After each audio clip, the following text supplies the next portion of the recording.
Hi friends, ഇന്നത്തെ നമ്മളുടെ recipe ഒരു സദ്യ സ്പെഷ്യൽ ഐറ്റം തന്നെയാണ് എരിശ്ശേരി. എരിശ്ശേരി പല രീതിയിൽ ഉണ്ടാക്കാറുണ്ട്. അപ്പോൾ ഇന്ന് ഞാൻ കാണിക്കാൻ പോകുന്നത് ചേനയും പച്ചക്കായും കൂടെ വെച്ചിട്ടുണ്ടാക്കുന്ന എരിശ്ശേരിയാണ്. സദ്യയുടെ ഒരു ഐറ്റമായിട്ട് മാത്രമല്ല, നമുക്ക് സാധാരണ ചോറിൻ്റെ കൂടെയൊക്കെ സൈഡ് ഡിഷായിട്ട് എപ്പോഴും ഉണ്ടാക്കാൻ പറ്റുന്ന നല്ല ടേസ്റ്റി ആയിട്ടുള്ള ഒരു ഡിഷ് തന്നെയാണിത്. തേങ്ങയുടെ നല്ല ടേസ്റ്റ് ഉള്ളതുകൊണ്ട് തന്നെ വെറുതെ ഇങ്ങനെ എടുത്ത് കഴിക്കാൻ തന്നെ നല്ല ടേസ്റ്റാണ്. അപ്പോൾ എല്ലാവരും വീഡിയോ മുഴുവനായിട്ട് കണ്ടിട്ട് അഭിപ്രായങ്ങളൊക്കെ കമൻറ്റ് ബോക്സിൽ അറിയിക്കണം. നമുക്ക് എങ്ങനെയാണ് എരിശ്ശേരി ഉണ്ടാക്കുന്നത് എന്നുള്ളത് നോക്കാം.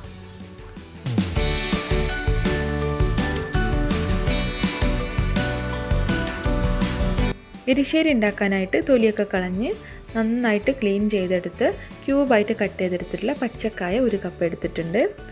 അതേ അളവിൽ തന്നെ ക്യൂബായിട്ട് കട്ട് ചെയ്തെടുത്തിട്ടുള്ള ചേനയും എടുത്തിട്ടുണ്ട്. ചേന നമുക്ക് നന്നായിട്ട് വെന്തുടഞ്ഞു പോകും, അപ്പോൾ റഫായിട്ടൊന്ന് കട്ട് ചെയ്തെടുത്താലും മതി. രണ്ടും നല്ല ചെറിയ സൈസിൽ തന്നെയാണ് കട്ട് ചെയ്തെടുത്തിട്ടുള്ളത്. ഇതിലേക്ക് നമുക്ക് ഒരു 1/4 ടീസ്പൂൺ മഞ്ഞൾപ്പൊടിയും 1 ടീസ്പൂൺ മുളക് പൊടിയും ആവശ്യത്തിന് ഉപ്പും കൂടെ ചേർത്ത് ഒന്ന് മിക്സ് ചെയ്തെടുക്കാം. ഇതൊരു കുക്കറിലേക്ക് മാറ്റിയിട്ട് ആവശ്യത്തിന് വെള്ളം കൂടെ ചേർത്ത് കൊടുത്തിട്ട് നമുക്ക് നന്നായിട്ടൊന്ന് വേവിച്ചെടുക്കണം. ഇത് വെന്ത് വരുന്ന സമയം കൊണ്ട് നമുക്ക് തേങ്ങ അരച്ചെടുക്കാം. അതിനായിട്ട് മിക്സിയുടെ ചെറിയ ജാറിലേക്ക് 1/2 കപ്പ് തേങ്ങ ഇട്ട് കൊടുക്കുന്നുണ്ട്.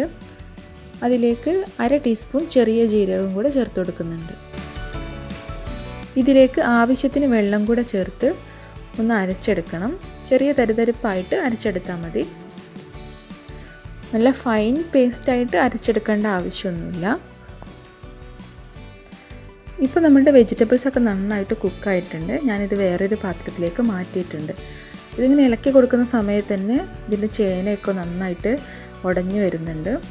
അപ്പോൾ നമുക്കിതിലേക്ക് നമ്മൾ അരച്ച് വെച്ചിട്ടുള്ള തേങ്ങയും കൂടെ ചേർത്ത് കൊടുത്തിട്ട് നമുക്കൊന്നുകൂടെ ഒന്ന് വേവിച്ചെടുക്കണം. തേങ്ങയുടെ പച്ച സ്മെല്ലൊക്കെ മാറുന്നത് വരെ നന്നായിട്ടൊന്ന് തിളപ്പിച്ച് കൊടുക്കാം.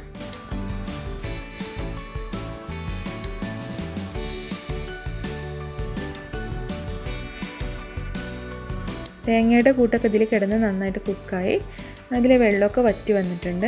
അതുപോലെ തന്നെ ചേനയൊക്കെ നന്നായിട്ട് ഉടഞ്ഞ് ഇതിൽ ചേർന്നിട്ടുണ്ട്. പച്ചക്കായുടെ ചെറിയ ചെറിയ പീസുകൾ അവിടെ ഇവിടെ ആയിട്ടൊക്കെ കിടക്കുന്നുണ്ട്.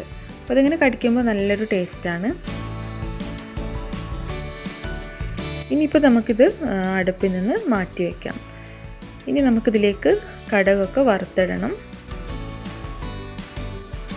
മറ്റൊരു പാൻ അടുപ്പിൽ വെച്ച് ചൂടായി വരുന്ന സമയത്ത് നമുക്ക് 2 ടേബിൾ സ്പൂൺ വെളിച്ചെണ്ണ ഒഴിച്ചു കൊടുക്കാം.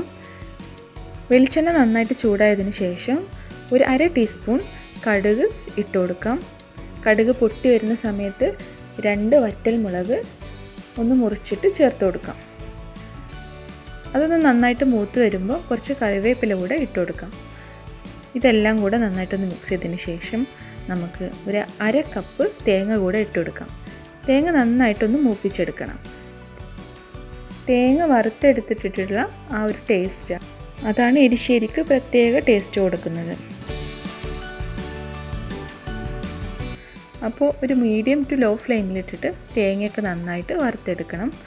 നല്ലോണം ചുവന്നൊരു കളറാവുന്ന സമയത്ത് നമുക്ക് എടുക്കാം. എന്നിട്ട് നമ്മുടെ എരിശ്ശേരിയിലേക്ക് ഇട്ട് കൊടുക്കാം.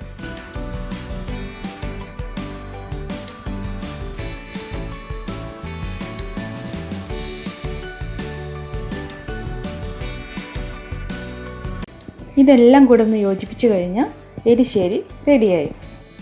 ഇതുവരെ എരിശ്ശേരി ഉണ്ടാക്കി നോക്കാത്തവരാണെങ്കിൽ തീർച്ചയായിട്ടും ഒന്ന് ട്രൈ ചെയ്ത് നോക്കാം.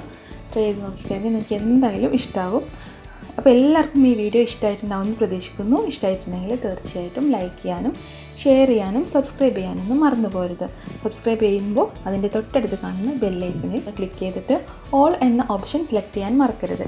എന്നാൽ മാത്രമാണ് നിങ്ങൾക്ക് ഞാനിടുന്ന എല്ലാ വീഡിയോസിൻ്റെയും നോട്ടിഫിക്കേഷൻ കറക്റ്റായിട്ട് കിട്ടുള്ളൂ. നല്ല റെസിപ്പിയായിട്ട് അടുത്ത വീഡിയോയിൽ കാണാം. അതുവരേക്കും ബൈ.